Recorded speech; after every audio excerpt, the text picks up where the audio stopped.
Si vous êtes nostalgique des cassettes VHS, des magnétoscopes, ou encore d'aller chercher votre petit film du dimanche dans un vidéoclub, bah Retro Rewind, c'est carrément un jeu pour vous. Restez jusqu'au bout, je vous mets la note de ce banger. La vibe du jeu, elle était incroyable. L'ambiance 90s, ça m'a fait trop plaisir. Surtout, si vous mettez des modes, genre les vrais titres de films, ou alors les vrais trailers des films qui passent sur la télé du vidéoclub, ça rajoute une immersion incroyable. En plus, il y a des modes en VF et des modes en VO, et ça rend l'immersion trop bien. Après, en vrai, comme tous les jeux du genre, bah, t'as vite fait le tour. Tout ce que tu vas faire, c'est louer des cassettes en fait. Du coup, tu sens que ça va être répétitif. En plus, l'argent, c'est galère à faire dans le jeu parce que tu peux pas régler les prix. Et ça aurait été bien de pouvoir régler les prix. Pas trop haut, mais tu sais, les nouveautés ou les films qui sont là depuis longtemps. Tu peux vendre des films aussi plus que les louer. Ça aurait été bien de pouvoir essayer de les vendre un peu plus au prix du marché ou en dessous. D'avoir cette liberté en fait. Parce que j'avoue que les prix fixes, bah, ça fait que tu vas galérer à faire de l'argent. Tu vas galérer à évoluer. Va falloir jouer longtemps pour vraiment avoir ta boutique à fond. C'est vrai que c'est redondant quoi. Et franchement, ce qui aurait été trop bien, c'est d'avoir un magnétoscope dans la boutique et même d'en vendre. Ça aurait fait plus de thunes. Mais mettre les cassettes dans le magnétoscope, déjà la vibe est trop cool. Et en plus, t'aurais pu regarder des films dans le vidéoclub,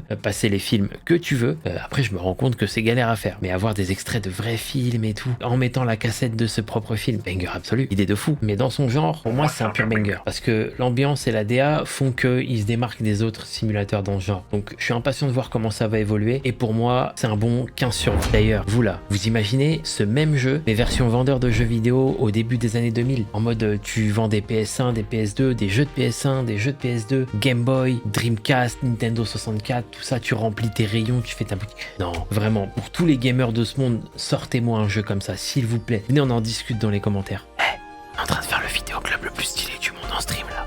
Viens checker, tu vas voir, c'est trop cool.